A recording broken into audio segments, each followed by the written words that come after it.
पूर्वी चंपारण के केसरिया में होने वाले 3 दिवसीय केसरिया महोत्सव की सारी तैयारियां पूरी कर ली गई है। महोत्सव का उद्घाटन आज मद्य निषेध व निबंधन मंत्री सह प्रभारी मंत्री पूर्वी चंपारण सुनील कुमार करेंगे। आयोजन को लेकर बौद्ध स्तूप के सामने स्थित कैफेटेरिया के समीप भव्य मंच और विशाल पंडाल बनाया गया है, जिसका निरीक्षण स्थानीय विधायक शालिनी मिश्रा और पूर्वी चंपारण जिलाधिकारी सौरव जोरवाल तथा पुलिस अधीक्षक कांतेश कुमार मिश्रा ने किया। आपको बता दें कि केसरिया महोत्सव 2023 में जिले के कल्याणपुर प्रखंड के बाकरपुर जगत गांव के लाल सूफी गायक इंजीनियर अभिनव आकर्ष को कार्यक्रम प्रस्तुत करने के लिए आमंत्रित किया गया है, जो अपनी गायकी इस कार्यक्रम में प्रस्तुत करेंगे। गौरतलब है कि इंजीनियर अभिनव आकर्ष करीब 25 वर्षों से देश के विभिन्न मंचों, दूरदर्शन सहित कई निजी चैनलों पर सफल प्रदर्शन कर राष्ट्रीय स्तर के सूफी गायक बन चुके हैं। मोतिहारी के ढाका रोड में भड़ौलिया स्थित माउंट लिटरा जी स्कूल में गुरु पूर्णिमा के अवसर पर विद्यालय में विशेष प्रार्थना सभा का आयोजन किया गया, जिसमें गुरु नानक जयंती के अवसर पर बच्चों ने गुरु वंदना, भाषण और सुंदर श्लोक प्रस्तुत किए। विद्यालय के प्राचार्य डॉक्टर बीके झा ने अपनी सुंदर अमृतवाणी से गुरु वंदना प्रस्तुत किए और साथ ही देव दिवाली पर सभी को विशेष जानकारी दी। इस मौके पर विद्यालय के chairman Sanjay Kumar Gupta, vice chairman Ranjita Gupta, academic director Jain Prasad, managing director Shubham Gupta, coordinator Ashok Kumar Gupta, Bhavya Anand सहित सभी शिक्षकों ने गुरु पूर्णिमा की शुभकामनाएं दी। जिला वॉलीबॉल संघ पूर्वी चंपारण द्वारा आगामी 2 और 3 दिसंबर को होने वाले वॉलीबॉल प्रतियोगिता को लेकर आयोजन समिति की एक बैठक युवा उद्योगपति नीरज सिंह के पतौड़ा स्थित आवास पर संपन्न हुआ। बैठक की अध्यक्षता वरीय उपाध्यक्ष विजय सिंह ने किया। बैठक में सर्वसहमति से युवा उद्योगपति और समाज सेवी नीरज सिंह को आयोजन समिति का अध्यक्ष, संघ संयुक्त सचिव आदित्य पांडे को आयोजन समिति के सचिव, संयुक्त सचिव भानु प्रकाश को आयोजन समिति के उपाध्यक्ष, सहायक सचिव अभिषेक रंजन को मंच संयोजक, विजय सिंह और सुरेश कुमार को अनुशासन समिति के अध्यक्ष, अंगद पांडे को टेक्निकल हेड की जिम्मेदारी दी गई। उक्त जानकारी संघ के सचिव सचिन कुमार ने दी। इस अवसर पर आयोजन समिति के अध्यक्ष नीरज सिंह ने बताया कि बहुत ही उत्साहपूर्वक तरीके से प्रतियोगिता का आयोजन किया जा रहा है, जिसमें जिले के विभिन्न विद्यालयों एवं क्लब के खिलाड़ियों की भागीदारी होगी। उन्होंने बताया कि आयोजन की तैयारियां तेज कर दी गई है। आयोजन समिति सचिव आदित्य पांडे ने बताया कि एंट्री फॉर्म सभी विद्यालयों और क्लब को जारी कर दी गई है, जिसे जमा करने की अंतिम तिथि 30 नवम्बर है। ज्ञात हो कि सभी खिलाड़ियों को अपना जिला पंजीकरण कराना अनिवार्य होगा। इस मौके पर जिला वॉलीबॉल संघ के सभी सदस्य मौजूद थे। मोतिहारी में सहकार सम्मेलन का आयोजन किया गया। कार्यक्रम का उद्घाटन स्थानीय सांसद सह पूर्व केंद्रीय कृषि मंत्री राधा मोहन सिंह ने किया। कार्यक्रम में अतिथियों को फूलों का गुलदस्ता और शॉल से सम्मानित किया गया। कार्यक्रम में वक्ताओं ने सहकारी समिति से किसानों को हो रहे फायदों को गिनाया।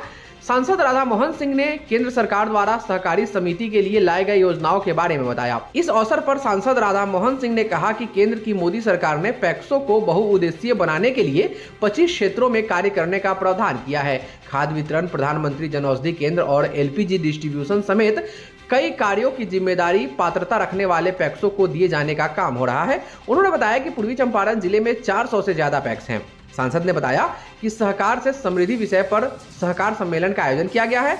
उन्होंने कहा, समाज में अगर समृद्धि लानी है तो सहकार भाव का निर्णय, नीति और सहकारी संगठनों को मजबूत व पारदर्शी बनाने की दिशा में काम करना होगा। सांसद ने बताया कि सहकारी समिति को पारदर्शी बनाने के लिए सभी पैक्सों को कंप्यूटरीकृत किया जा रहा है। इसके लिए 63,000 आवेदन आ चुके हैं। मोतिहारी के राजा बाजार स्थित गांधी सभागार में इस अवसर पर भारी संख्या में लोग पहुंचे थे और सभी लोगों ने इस कार्य के लिए केंद्र की सरकार को तालियां बजाकर धन्यवाद दिया। सुनिए इस अवसर पर पत्रकारों से बातचीत करते हुए सांसद राधा मोहन सिंह ने क्या कहा।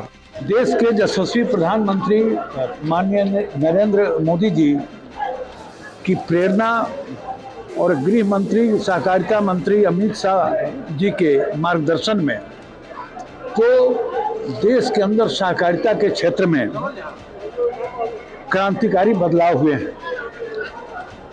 सहकारी आंदोलन को मजबूत करने की दिशा में सबसे पहले तो मोदी सरकार ने अलग से सहकारिता मंत्रालय का गठन किया है और आज देश के यशस्वी हमारे सहकारिता मंत्री श्री अमित शाह जी के नेतृत्व में कई पहले शुरू की गई, बल्कि पैक्सों को बहुउद्देशीय बनाने के लिए 25 क्षेत्रों में काम करने के लिए उनको प्रावधान किए गए हैं। जैसे जन औषधि केंद्र से लेके आपको जो खाद्य वितरण का है, जन औषधि केंद्र है, फिर LPG डिस्ट्रीब्यूटर और इस पात्रता के आधार पर देश में अभी पैक्सों का चयन की प्रक्रिया शुरू हो गई है, कुछ को मिल भी चुका हुआ है। और जहाँ तक अपने जिला का सवाल है, यहाँ 400 से ज़्यादा पैक्स है। और यहाँ पर आज जो एक सम्मेलन था, सहकार सम्मेलन, जिसका विषय था सहकार से समृद्धि। यदि समाज में समृद्धि लानी है तो सहकार भाव की निर्मिति और सहकारी संगठनों को मजबूत बनाना, पारदर्शी बनाना। देश के सभी पैक्सों को पारदर्शी बनाने के लिए कंप्यूटरीकरण 63,000 ऐसे आवेदन अभी तक आ चुके हैं और इस दिशा में मोदी सरकार तेजी से कार्रवाई कर रही है। हमारे यहाँ 400 से ज़्यादा पैक्स है और यहाँ पर आज सारे पैक्स अध्यक्ष और एफपीओ 20 है, तो किसान लगभग हमको लगता है कि 2500 किसान आज यहाँ उपस्थित थे। तो अभी सबसे पहले 5 हमारे जो पैक्स हैं उनको ड्रोन देने की घोषणा की गई है इफ्को के द्वारा।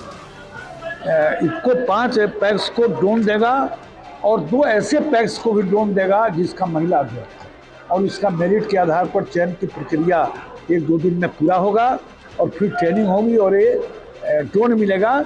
इससे हमारे क्षेत्र के किसानों की समृद्धि में ये 7 ड्रोन की बहुत बड़ी भूमिका होगी। मैं इसके लिए इफ्को को बधाई देता हूँ और हम प्रधानमंत्री जी और अमित शाह जी के आभारी हैं कि उन्होंने सहकारिता के क्षेत्र में बड़े और क्रांतिकारी बदलाव किए। लायंस क्लब ऑफ मोतिहारी की तरफ से रविवार को गुरु नानक जयंती के अवसर पर लायंस परिवार के द्वारा गुरु नानक जयंती के शोभा यात्रा में हिस्सा लिया गया और तेलियापट्टी चौक स्थित कौशल्या आभूषण भंडार के निकट क्लब के बैनर तले शोभा यात्रा में शामिल तमाम श्रद्धालुओं को अल्पाहार एवं शुद्ध पेयजल की व्यवस्था की गई थी और गुरु गोविंद सिंह जी की तस्वीर पर फूलों की बारिश कर उनसे आशीर्वाद लिया गया और यह विनती किया गया कि हमारे शहर में सुख और शांति बनी रहे। इस सभी कार्यों की अध्यक्षता क्लब के सचिव राहुल सर्राफ ने की। इस शोभा यात्रा में क्लब के अध्यक्ष डॉक्टर मंजर नसीम, उपाध्यक्ष doctor SM Minatullah, doctor Kamlesh, lions Pranav, lions Kundan, lions Trilok, lions Arun और क्लब के सचिव राहुल सर्राफ के कुछ सामाजिक मित्रगण आदित्य जायसवाल, जयप्रकाश सर्राफ, संजय सर्राफ और तमाम लोगों ने इस कार्य में हिस्सा लिया और इस नेक और अच्छे कार्य के लिए क्लब के सचिव राहुल सर्राफ को धन्यवाद और बधाई दी।